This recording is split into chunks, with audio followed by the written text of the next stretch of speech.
Welcome back to TNPSC TNUSRB preparation. நம்ம வாரம் பார்த்திங்க அப்படின்னா வருகின்ற பிஎஸ்சி எக்ஸாம், அடுத்து பார்த்திங்க அப்படின்னா எஸ்ஏ எக்ஸாம், இந்த ரெண்டுக்குமே பார்த்திங்க அப்படின்னா முக்கியமான கேள்விகள் கொடுத்துட்டு வரோம். அந்த வகையில் பார்த்திங்கன்னா நம்ம டெஸ்ட் 5 பார்க்க போகிறோம். ஸோ ஒரு டெஸ்ட்னு எடுத்துக்கிட்டிங்கன்னா அதில் 50 கொஸ்டின் இருக்கும். அது நம்ம ரெண்டாக பிரித்து கொடுப்போம். 25 சொல்லி பிரித்து கொடுப்போம். அதற்கான இலவச பிடிஎஃப் மெட்டீரியலும் பார்த்திங்க அப்படின்னா நம்ம டெலிகிராம் சேனலில் கொடுத்துருவோம் இலவசமாக. ஸோ நீங்கள் அதை யூஸ் பண்ணிக்கோங்க. ஸோ நிறைய பேர் வீடியோ பார்க்குறீங்க, இப்போ தான் பார்க்க ஸ்டார்ட் பண்ணுறீங்க. ஸோ எஸ்ஏ எக்ஸாமுக்கு பார்த்திங்க அப்படின்னா சயின்ஸ் கொஸ்டின் அப்படிங்கிறது ரொம்ப இம்பார்ட்டண்டான ஒன்று, ஓகேவா? ஸோ நீங்கள் புக்கை தேடி படிக்காமல் அது ஈஸியாகிறதுக்கு நம்ம இந்த மாதிரி கொஸ்டின் எடுத்து உட்காந்து டைப் பண்ணி உங்களுக்கு ஈஸியாக இலவசமாக கொடுக்குறேன், ஓகேவா? ஸோ இது பார்த்திங்க அப்படின்னா குஸ் முறையில் அந்த நடைபெறும், அதாவது தேர்வு மாதிரி மாடல் டெஸ்ட் மாதிரி நடைபெறும், ஓகேவா? ஆனால் உங்களுக்கு வீடியோவாக கொடுக்குறேன், அவ்வளோதான், ஓகேவா? ஸோ இலவச பிடிஎஃப்பும் கொடுத்துட்றேன் இதில் டெலிகிராம் சேனலில். ஸோ வாங்க நம்ம இன்றைக்கி இந்த 25 கேள்விகளை பார்க்கலாம். முக்கியமான கேள்வி என்னென்று பார்க்கலாம். எல்லாம் உங்களுக்கு டீட்டெயிலாக கொடுக்குறேன். முதல் கேள்வி, இந்திய வனக்கழுதை எங்கு காணப்படுகிறது? இதற்கான ஆப்ஷன் பார்த்திங்க அப்படின்னா உயர்ந்த மலைகள், தூந்திர பகுதிகள், பாலைவனம், காடுகள். ஸோ இதுக்கு உங்களுக்கு பார்த்திங்கன்னா 3 வினாடிகள், அதாவது 3 செகண்ட்ஸ் பார்த்திங்க அப்படின்னா டைம். ஸோ அதில் உங்களோட ஆன்சர் என்னென்னு கெஸ் பண்ணலாம், ஓகேவா? கெஸ் பண்ணிவிட்டு எத்தனை கேள்விகளுக்கு உங்களால் பதில் சொல்ல முடியும்னு சொல்லிட்டு கமெண்ட் பண்ணுங்கள், ஓகேவா? ஸோ முதல் கேள்வி கெஸ் பண்ணுங்க பார்க்கலாம். உங்களுக்கு 3 வினாடிகள் டைம். சரியான ஆன்சர் பார்த்திங்க அப்படின்னா ஆப்ஷன் சியில் இருக்கக்கூடிய பாலைவனம். ஸோ பாலைவனத்தில் தான் பார்த்திங்கன்னா வனக்கழுதைகள் காணப்படும். ஸோ ஆப்ஷன் சி, பாலைவனம்.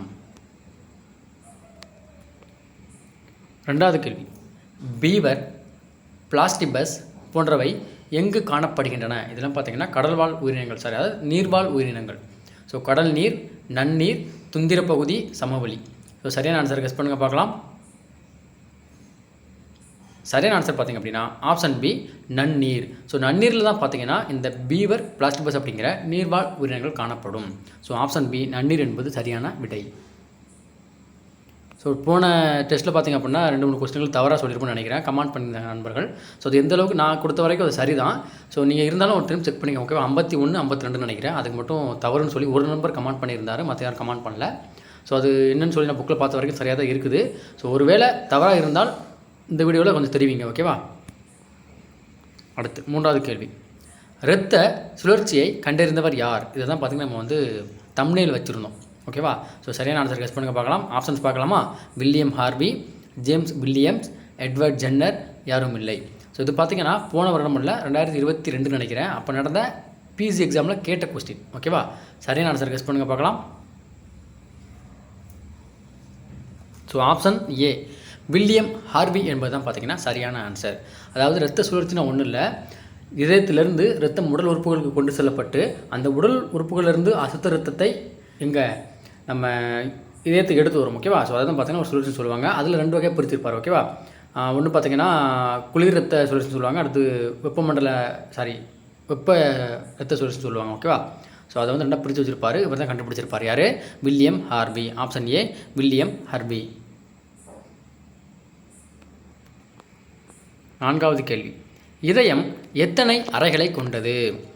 Option A 1, option B 2, option C 3, option D 4. சரியான ஆன்சர் கெஸ் பண்ணுங்க பார்க்கலாம். அதாவது மனிதனுடைய இதயம், ஓகே? அந்த கொஸ்டின் மனிதன் இருக்கணும், மனிதனுடைய இதயம்.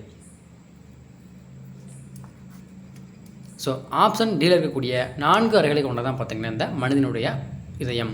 ஸோ மனிதன் மட்டும் கிடையாது, அந்த பாலூட்டிகள் எல்லாருக்குமே பார்த்திங்க அப்படின்னா 4 இதய அறைகள் தான் இருக்கும், ஓகேவா? ஸோ மீன்லாம் 2 அறை, அடுத்து பார்த்திங்கன்னா இருவாழ்விகள் சொல்லி பார்த்திங்கன்னா 3 அறைகள் காணப்படும், ஓகேவா? ஸோ இதை பொறுத்த வரைக்கும் சரியான ஆன்சர் பார்த்திங்கன்னா ஆப்ஷன் டி 4. 5வது கேள்வி, ஈரிதழ் வாழ்வு டேஸ் என்றும் அழைக்கப்படும். மனிதனுடைய அந்த இதயத்தில் இருக்கக்கூடிய அந்த ஈரிதழ் வாழ்வு இன்னொரு பெயரால் அழைக்கப்படும். அது என்ன பெயர்? ஆப்ஷன் பார்க்கலாமா? பிறை வடிவ வாழ்வு, பல்மனோரி வாழ்வு, மிட்ரல் வாழ்வு, லெப்டப் வாழ்வு. சரியான ஆன்சர் கெஸ் பண்ணுங்க பார்க்கலாம். சரியான ஆன்சர் பார்த்திங்க அப்படின்னா ஆப்ஷன் சி, மிட்ரல் வாழ்வு. ஸோ இந்த ஈரிதழ் வாழ்வு பார்த்திங்க அப்படின்னா மிட்ரல் வாழ்வு என்றும் அழைக்கப்படும். இது பார்த்திங்கன்னா இதயத்தில் காணப்படும், ஓகேவா? ஸோ அதாவது நம்ம இதயத்தில் டப் அப்படிங்கிற சவுண்டு கேட்குறது இல்லையா? ஸோ அதுக்கெல்லாம் பார்த்திங்கன்னா இந்த மாதிரி வாழ்வுகள் தான் காரணமாக இருக்கும், ஓகேவா? அடுத்து, முதுமலை வனவிலங்கு சரணாலயத்தில் குவன் அல்பைன்ஸ் என்று பெயர் கொண்ட விலங்கு எது? ஆப்ஷன்ஸ் பாருங்கள்: முள்ளம்பன்றி, செந்நாய், புலி, சிங்கம். சரியான ஆன்சரை கெஸ் பண்ணுங்கள் பார்க்கலாம். சரியான ஆன்சர் பார்த்திங்க அப்படின்னா செந்நாய். ஆப்ஷன் பியில் இருக்கக்கூடிய செந்நாய் தான் பார்த்திங்கன்னா இந்த குவன் அல்பைன்ஸ் என்று அழைக்கப்படுகிறது. இதனுடைய அறிவியல் பெயர் தான் பார்த்திங்க அப்படின்னா குவன் அல்பைன்ஸ். Option B செந்நாய். அடுத்து ஒரு பொறுத்துகை கொடுத்துருக்காங்க. சிறுநீரகம், அதுக்கு நேர ஆப்ஷன் பார்த்திங்க அப்படின்னா நீர் மற்றும் உப்புகள். நுரையீரல் யூரியா யூரிக் அமிலம். தோல் CO2 மற்றும் நீர் ஆவியாதல். ஸோ இதெல்லாம் பார்த்திங்க அப்படின்னா மனிதனுடைய கழிவு நீக்க உறுப்புகள்னு சொல்லுவாங்க. சிறுநீரகம், நுரையீரல், தோல் எல்லாமே. ஸோ அது செய்யக்கூடிய பணிகளை இங்கே கொடுத்துருக்காங்க. பணிகள்னு சொல்லும்போது அது என்னென்ன கழிவுகளை வெளியேற்றும் அப்படின்னு சொல்லிட்டு இந்த பக்கமும் அந்த உறுப்புகளும் இந்த பக்கம் கொடுத்துருக்காங்க. இதுக்கான சரியான மேட்சை கண்டுபிடிக்க பார்க்கலாம். இதுக்கான சரியான மேட்ச் பார்த்திங்க அப்படின்னா ஆப்ஷன் டியில் இருக்கக்கூடிய 2, 3, 1. ஸோ இதுக்கு ஆன்சர் பார்த்துடலாமா? அதாவது முதல்ல இருக்கக்கூடிய சிறுநீரகம் பார்த்திங்க அப்படின்னா யூரிக் அமிலம் அப்படிங்கிறத நம்ம கழிவுநீர் மூலமாக வெளியேற்றும். அடுத்து பார்த்திங்க அப்படின்னா நுரையீரல் பொறுத்த வரைக்கும் பார்த்திங்கன்னா CO2 கார்பன் டை ஆக்சைடு நம்ம வந்து வெளியேற்றும். அப்படி தான் நான் காற்றிலிருந்து ஆக்சிஜன் மற்றும் கார்பன் டை உள்ளே இழுத்துட்டு கார்பன் டை ஆக்சைடு வெளியேற்றும். அது நீர் ஆவியாதலும் கொடுத்துருக்காங்க. தோல் பார்த்திங்க அப்படின்னா நீர் மற்றும் உப்புகள். அதாவது நீர்னு என்னது, வேர்வை மூலமாக நீரையும் அந்த உடம்புல இருக்கக்கூடிய தேவையில்லாத உப்புகளையும் பார்த்திங்கன்னா வெளியேற்றும். அதை அந்த இடத்துல கொடுத்துருப்பாங்க. ஓகேவா? ஸோ சரியான அந்த பொறுத்தக்கூடிய அந்த இது பார்த்திங்க அப்படின்னா 2, 3, 1 ஆப்ஷன் டியில் இருக்கும். அடுத்து இதயத்திலிருந்து சுத்திகரிக்கப்பட்ட இரத்தத்தை எடுத்து செல்பவை. தமனி, சிரை, தந்துகி, வெண்குழல். சரியான ஆன்சர் கெஸ் பண்ணுங்க பார்க்கலாம். சரியான ஆன்சர் பார்த்திங்க அப்படின்னா ஆப்ஷன் ஏல இருக்கக்கூடிய தமனி. ஸோ தமனிகள் தான் பார்த்திங்க அப்படின்னா உடலில் உள்ள அனைத்து அந்த உடல் உறுப்புகளுக்கும் இரத்தத்தில் இருக்கக்கூடிய அந்த சுத்தமான இரத்தத்தை, அதாவது சுத்திகரிக்கப்பட்ட இரத்தத்தை எடுத்து செல்லக்கூடியது தமனிகள். ஓகே, அப்போ சிரைகள் என்னென்னா உடம்பில் அந்த இருக்கக்கூடிய அந்த உடல் உறுப்புகள் இருக்கு இல்லையா, அது பயன்படுத்தி அந்த அசுத்தமான இரத்தத்தை மறுபடியும் சுத்திகரிக்க எங்கே எடுத்துகிட்டு போவோம்? இதயத்துக்கு எடுத்துகிட்டு போகும். ஓகேவா? ஸோ எப்படி ஷார்ட்கட் வச்சுக்கலாம்னா இதயத்திலிருந்து தள்ளும் அப்படின்னு வச்சுக்கணும். ஓகேவா? தமனி இதயத்திலிருந்து எங்கே தள்ளும்? உடல் உறுப்புகளுக்கு தள்ளும் தமனி அப்படி வச்சுக்கணும். ஓகேவா?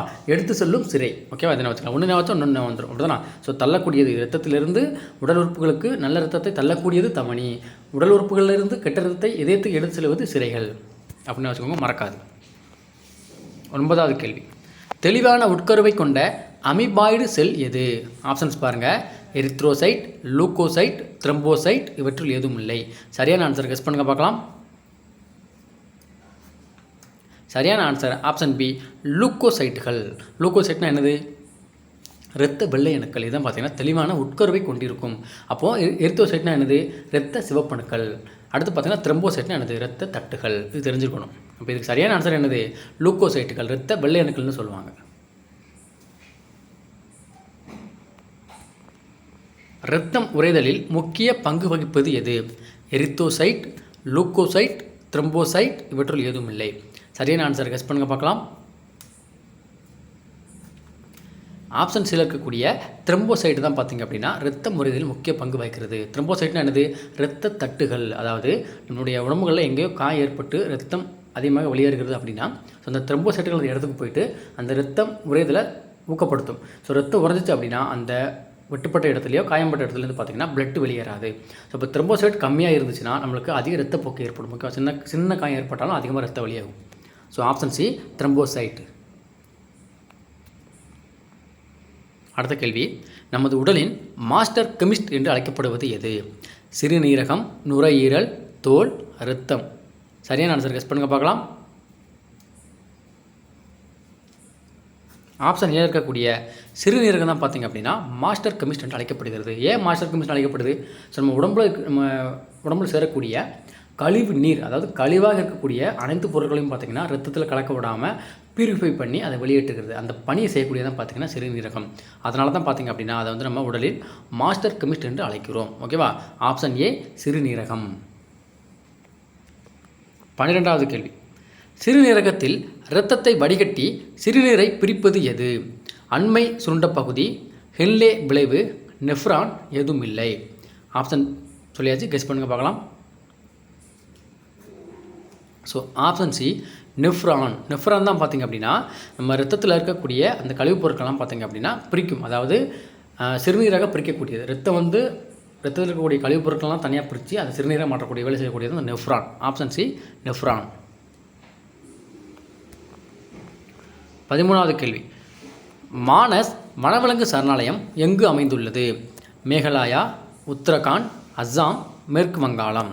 சரியான ஆன்சர் கெஸ் பண்ணுங்கள் பார்க்கலாம். ஆப்ஷன் சி அஸ்ஸாம் தான் பார்த்தீங்கன்னா சரியான ஆன்சர். மானஸ் அப்படிங்கிற வனவிலங்கு சரணாலயம் அஸ்ஸாம் மாநிலத்தில் அமைஞ்சிருக்கும். 14வது கேள்வி, பந்திப்பூர் தேசிய பூங்கா எங்கு அமைந்துள்ளது? உத்தராஞ்சல், அஸ்ஸாம், குஜராத், கர்நாடகா. சரியான ஆன்சர் கெஸ் பண்ணுங்கள் பார்க்கலாம். ஆப்ஷன் டி கர்நாடகா தான் பார்த்தீங்கன்னா சரியான ஆன்சர். பந்திப்பூர் தேசிய பூங்கா எங்கே இருக்கும்? கர்நாடகா மாநிலத்தில் அமைஞ்சிருக்கக்கூடிய ஒரு முக்கியமான தேசிய பூங்கா. இது வந்து பார்த்தீங்கன்னா ரயில்வே எஸ்எஸ்சியில் கேட்க சான்ஸ் அதிகம் இருக்குது. ஜஸ்ட் தெரிஞ்சுக்கோங்க. Option D Karnataka. கன்கா தேசிய பூங்கா எங்கு அமைந்துள்ளது? ராஜஸ்தான், மத்திய பிரதேசம், குஜராத், உத்தராஞ்சல். சரியான ஆன்சர் கெஸ் பண்ணுங்கள் பார்க்கலாம். ஸோ ஆப்ஷன் பியில் இருக்கக்கூடிய மத்திய பிரதேசம் மாநிலத்தில் தான் பார்த்தீங்க அப்படின்னா இந்த கன்கா தேசிய பூங்கா அமைஞ்சிருக்கும். அடுத்து 16வது கேள்வி, கிர் தேசிய பூங்கா எங்கு அமைந்துள்ளது? குஜராத், உத்தராஞ்சல், மத்திய பிரதேசம், ராஜஸ்தான். சரியான ஆன்சர் கெஸ் பண்ணுங்கள் பார்க்கலாம். ஆப்ஷன் ஏல இருக்கக்கூடிய குஜராத் மாநிலத்தில் தான் பார்த்திங்க அப்படின்னா இந்த கிர் தேசிய பூங்கா அமைஞ்சிருக்கு. இங்கே என்ன ஃபேமஸ் பார்த்திங்க அப்படின்னா ஆசிய சிங்கங்கள். ஸோ நம்ம இந்தியாவிலே பார்த்திங்க அப்படின்னா இந்த கிர் தேசிய பூங்காவில் தான் பார்த்திங்க அப்படின்னா சிங்கங்கள் காணப்படும் ஒரே இடமாகும். So option A Gujarat. அடுத்து 17, பரத்பூர் பறவைகள் சரணாலயம் எங்கு அமைந்துள்ளது? ஆப்ஷன்ஸ் பாருங்கள். மத்திய பிரதேசம், அஸ்ஸாம், குஜராத், ராஜஸ்தான். சரியான ஆன்சர் கெஸ் பண்ணுங்கள் பார்க்கலாம். Option D Rajasthan. ஸோ ராஜஸ்தானில் தான் பார்த்தீங்க அப்படின்னா இந்த பரத்பூர் பறவைகள் சரணாலயம் அமைஞ்சிருக்குது. Option D Rajasthan. நீங்கள் இந்த கேள்விகள் வந்து பார்த்தீங்கன்னா ஆர்ஆர்பி குரூப் டி, அடுத்து பார்த்தீங்க அப்படின்னா வேறு என்ன இருக்குது, எஸ்எஸ்சி ஜிடி போட்டால் அதை போட்டுக்கலாம் நீங்கள் வந்து. ஓகே, அந்த மாதிரி சென்ட்ரல் கவர்மெண்ட் எக்ஸாமுக்கு நீங்கள் இந்த பிடிஎஃப் யூஸ் பண்ணிக்கலாம். ஓகே, மேக்ஸிமம் இது எல்லாமே பார்த்தீங்கன்னா சிபிஎஸ்சி சிலபஸ் இருக்கக்கூடிய ஒரு முக்கியமான பகுதிகள் தான். ஓகேவா. அடுத்து, இந்தியாவில் பாதுகாக்கப்பட்ட உயிர் வாழ்விடங்கள் எத்தனை? ஆப்ஷன்ஸ் பாருங்கள். 13, 12, 18, 17. சரியான ஆன்சர் கெஸ் பண்ணுங்கள் பார்க்கலாம். ஸோ ஆப்ஷன் சில இருக்கக்கூடிய 18. ஸோ இது கன்ஃபார்மாக தெரியலை, ஏன்னா இப்போ ஒரு சில இடங்களை அறிவித்தாங்க. ஓகேவா. நான் புக்கில் படி 18 உயிர்கால கோப்பங்கள், அதாவது அந்த உயிர்கோள காப்பகம்னு சொல்லுவாங்க, அதுதான் இந்த இடத்துல மென்ஷன் பண்ணியிருப்பாங்க. 18 இருக்குது. ஓகேவா. ஸோ இது எக்ஸ்ட்ரா ஆடாயிருந்து எண்ணிக்கை கூடி இருந்துச்சு அப்படின்னா யாரும் தெரிஞ்சிருந்தா இந்த வீடியோக்கு கமெண்ட் பண்ணிட்டு போங்க. ஓகேவா. நான் ஸ்கூல் புக்கு பேஸ் பண்ணி எடுத்தது 18 எனக்கு தெரிஞ்சது. ஓகேவா. ஸோ ஆப்ஷன் சி 18 என்பது சரியான ஆன்சர். 19வது கேள்வி, சிங்கவால் குரங்கு எந்த சரணாலயத்தில் காணப்படுகிறது? விராலிமலை, இந்திரா காந்தி வன சரணாலயம், களக்காடு வன சரணாலயம், ஸ்ரீவில்லிபுத்தூர் சரணாலயம். ஸோ சரியான ஆன்சர் கெஸ் பண்ணுங்கள் பார்க்கலாம். ஆப்ஷன் சி களக்காடு வனவிலங்கு சரணாலயம். திருநெல்வேலி மாவட்டத்தில் அமைந்திருக்கக்கூடிய இந்த களக்காடு வனவிலங்கு சரணாலயம் தான் பார்த்தீங்கன்னா சிங்கவால் குரங்கு அப்படிங்கிறது ஃபேமஸான ஒரு உயிரினம். ஸோ ஆப்ஷன் சி களக்காடு வனவிலங்கு சரணாலயம். ஒரு பிஜி எக்ஸாம் கேட்டிருந்தாங்க, களக்காடு முன்னதுரை புலிகள் காப்பகம் எந்த எந்த மாவட்டத்தில் அமைந்துன்னு சொல்லி ஒரு பிஜி எக்ஸாம் கேட்டிருந்தாங்க, தெரிஞ்சுக்கோங்க. அடுத்து 20, கருப்பு மான் எங்கு காணப்படுகிறது? வல்லநாடு, ஆனைமலை, வேடந்தாங்கல், களக்காடு. சரியான ஆன்சர் கெஸ் பண்ணுங்க பார்க்கலாம். So option A Vallanadu. Thoothukudi மாவட்டத்தில் அமைந்திருக்கக்கூடிய வல்லநாடு மான்கள் சரணாலயத்தை பார்த்தீங்க அப்படின்னா கருப்பு மான்களும் காணப்படும். Option A Vallanadu. கடல் பசு எங்கு காணப்படுகிறது? ராமநாதபுரம், மன்னார் வளைகுடா, கோடியக்கரை, ஆனைமலை. சரியான ஆன்சர் கெஸ் பண்ணுங்கள் பார்க்கலாம். ஸோ ஆப்ஷன் பியில் இருக்கக்கூடிய மன்னார் வளைகுடா பகுதியில் தான் பார்த்தீங்கன்னா இந்த கடற்பசுக்கள் காணப்படுகிறது. தமிழ்நாடு அரசு பார்த்திங்க அப்படின்னா 2021 கடற்பசு பாதுகாக்கும் திட்டத்தையும் பார்த்திங்க அப்படின்னா அந்த திட்டத்தை முன்னெடுத்துருக்கோம். ஓகேவா. ஸோ ராமேஸ்வரம் அடுத்து பார்த்திங்க அப்படின்னா மன்னார் வளைகுடா பகுதிகளில் ஒட்டிய கடற்பகுதிகளில் அதை வந்து பாதுகாக்கணும்னு சொல்லிட்டு யாரும் வேட்டையாடக்கூடாதுன்னு சொல்லிட்டு பார்த்தீங்கன்னா தமிழ்நாடு அரசு திட்டமும் கொண்டு வந்தது. ஓகேவா. ஸோ ஆப்ஷன் பி மன்னார் வளைகுடா. ஸோ மன்னார் வளைகுடா உயிர்கோள காப்பகமும் உண்டு. ஓகே, தமிழ்நாட்டை பொறுத்த வரைக்கும் 3 இருக்குன்னு நினைக்கிறேன். மன்னார் வளைகுடா, நீலகிரி, அடுத்து பார்த்திங்க அப்படின்னா அகத்தியர் மலை. 22, முண்டந்துறை வனவிலங்கு சரணாலயம் எந்த மாவட்டத்தில் அமைந்துள்ளது? இதுக்கு முன்னாடியே சொல்லிட்டேன், இருந்தாலும் கெஸ் பண்ணுங்கள். Thoothukudi, Tirunelveli, Kanyakumari, Virudhunagar. Option B Tirunelveli. So Tirunelveli மாவட்டத்தில் பார்த்திங்க அப்படின்னா களக்காடு அப்படிங்கிற ஒரு ஊர் இருக்குது. அங்கே தான் பார்த்திங்கன்னா களக்காடுன்னு சொல்ல முடியாது. ஸோ அது ஒட்டிய பகுதிகள் நிறைய மேற்கு தொடர்ச்சி மலையில் ஒட்டிய பகுதி இருக்குது. ஓகேவா, அந்த பகுதிகளில் தான் பார்த்திங்க அப்படின்னா இந்த களக்காடு முண்டந்துறை புலிகள் காப்பகம்னு சொல்லி வனவிலங்கு சரணாலயம் இருக்குது. ஓகேவா, ஆப்ஷன் பி திருநெல்வேலி. இந்தியாவில் எத்தனை வனவிலங்கு சரணாலயங்கள் உள்ளன? 50, 200, 500, 100. சரியான ஆன்சர் கெஸ் பண்ணுங்க பார்க்கலாம். Option C 500. கிட்டத்தட்ட பார்த்தீங்கன்னா இந்தியாவில் 500 வனவிலங்கு சரணாலயம் இருக்குது. ஓகேவா, ஸோ இது வந்து பழைய புக் படி, அதாவது சிலபஸ் மாற்றலன்னோ 2024 மாற்றினது தான். ஸோ அது இப்போ வரைக்கும் போய்ட்டு இருக்குது. ஓகே, இந்த ஜூனில் மாற்ற வாய்ப்பு இருக்குது. ஸோ அந்த டேட்டா படி பார்த்திங்க அப்படின்னா 500 இருக்கும். ஓகேவா, ஸோ நெட்டில் போட்டிங்க அப்படின்னா எக்ஸ்ட்ரா வர வாய்ப்பு இருக்குது. நீங்கள் ஸ்கூல் புக்கில் இருக்கிறத எடுத்துக்கணும். ஓகேவா, ஸோ ஆப்ஷன் சி 500. இந்தியாவில் புலி பாதுகாப்பு பகுதிகள் எத்தனை உள்ளன? அதாவது புலிகளை பாதுகாக்கக்கூடிய அந்த சரணாலயங்கள் தான் இருக்குது. எத்தனை கேட்டிருக்காங்க. ஸோ 17, 27, 37, 20. சரியான ஆன்சர் கெஸ் பண்ணுங்க பார்க்கலாம். ஸோ ஆப்ஷன் பியில் இருக்கக்கூடிய 27 கொடுத்துருக்காங்க. ஓகே, இது வந்து ஸ்கூல் புக்கு டேட்டா படி. ஆனால் நியூஸ் பேப்பரை பொறுத்த வரைக்கும் நான் டெலிகிராம் சேனலில் பார்த்திங்க அப்படின்னா டெய்லி நியூஸ் பேப்பர் போடுறேன். அதை பொறுத்த வரைக்கும் பார்த்திங்க அப்படின்னா மார்ச் 22 இருக்கு இல்லையா, காடுகள் தினமா, மார்ச் 22, 23 உலக காடுகள் தினம், சிட்டுக்குருவி காட்டுக்கு போயிட்டு. அப்போ மார்ச் 20, ஓகேவா, 21 உலக காடுகள் தினத்தை அன்றைக்கு பார்த்திங்க அப்படின்னா அந்த ஒரு நியூஸ் பேப்பரில் கட்டிங் போட்டிருப்பேன். அதில் பார்த்திங்க அப்படின்னா இந்தியாவில் தற்போது 58 புலிகள் பாதுகாப்பு மையங்கள் உள்ளன்னு சொல்லி போட்டிருந்தாங்க. ஓகேவா, ஸோ எந்த அளவுக்கு அது கரெக்டுன்னு தெரியல. புக்கை பொறுத்த வரைக்கும் 27 போட்டிருக்காங்க. இதை எடுத்துக்கோங்க. ஒருவேளை ஆப்ஷனில் 58 இருந்துச்சு அப்படின்னா 58 சூஸ் பண்ணிக்கோங்க. ஓகேவா, ரெண்டுமே இருந்தால் நீங்கள் எதனாலும் போடலாம். ஓகேவா, 27 அல்லது 58 கூட போடலாம். ஓகேவா, நான் ஸ்கூல் புக்கை தான் எடுத்துக்கணும். 27 போடுறதே சிறந்தது. Option B 27. 25வது கேள்வி. இந்தியாவில் வன உயிர் காட்சி சாலைகள் எத்தனை உள்ளன? இது என்னதுன்னு சரியாக தெரியலை. இந்தியாவில் வன உயிர் காட்சி சாலைகள்னால் அதாவது பொதுமக்கள் போய் பார்வையிடலாம்னு நினைக்கிறேன். ஓகேவா, அந்த அது கேட்குறாங்கன்னு நினைக்கிறேன். ஆப்ஷன்ஸ் பாருங்கள், 200, 500, 10, 17. சரியான ஆன்சர் கெஸ் பண்ணுங்கள் பார்க்கலாம். Option A 200. ஸோ 200ன்னு கொடுத்துருக்குறாங்க. இது என்னென்னு எனக்கு சரியாக தெரியல. யாரும் தெரிஞ்சால் கமெண்ட் பண்ணிட்டு போங்க. வன உயிர் காட்சி சாலைகள் என்னென்னு சொல்லிட்டு. ஓகேவா, ஸோ ஆப்ஷன் ஏ 200 என்பது சரியான ஆன்சர். இதுதான் லாஸ்ட் கொஸ்டின். ஸோ 25 கேள்விகள் போட்டாச்சு. இந்த கேள்விகளுக்கு எத்தனை கேள்விகள் உங்களுக்கு ஆன்சர் பண்ண முடிஞ்சது அதாவது ஓகேவா, அதை கமெண்ட் பண்ணிட்டு போங்க. நிறைய பேர் கமெண்ட் பண்ணுறீங்க. ஸோ அது பெஸ்ட்டு தான். ஓகேவா, நீங்கள் வந்து நிறைய பேர் பார்த்தீங்கன்னா ஒருத்தர் 17, ஒருத்தர் 22 போட்டிருந்தாரு, ஒருத்தர் 21 போட்டிருந்தாரு. அந்த அளவுக்கு நீங்கள் படிச்சிருந்தீங்க அப்படின்னா அந்த வருகின்ற எஸ்ஏ அல்லது பிசியில் ஈஸியாக கிளியர் பண்ண வாய்ப்பு இருக்குது. ஓகேவா, ஸோ அதுக்கு கீழே கம்மியாக தான் நான் சொல்ல முடியாது. அவங்களோட லெக்க பொறுத்தது. ஓகேவா, ஸோ நீங்கள் 10 மார்க் எடுக்கிறீங்க, அது மேட்டர் இல்லை. ஓகேவா, உங்களோட முயற்சி நீங்கள் நல்லா போட்டிங்க அப்படின்னா வருகின்ற எஸ்ஐ பிசியில் கிளியர் பண்ணலாம். ஓகேவா, ஸோ கிட்டத்தட்ட 12 நிமிஷம் ஆயிடுச்சு. இதோட வீடியோ முடிச்சுக்கிறேன். இந்த பிடிஎஃப் வேணும் அப்படின்னா நம்ம டெலிகிராம் சேனல் ஜாயின் பண்ணிக்கோங்க. லிங்க் இந்த வீடியோக்கு கீழே டிஸ்கிரிப்ஷனில் இருக்குது. அது மட்டும் இல்லாமல் நம்ம வந்து இன்ஸ்டா பேஜும் வச்சுருக்கோம், அதையும் ஃபாலோ பண்ணிக்கோங்க. நன்றி, வணக்கம். அடுத்த வீடியோவில் சந்திக்கலாம்.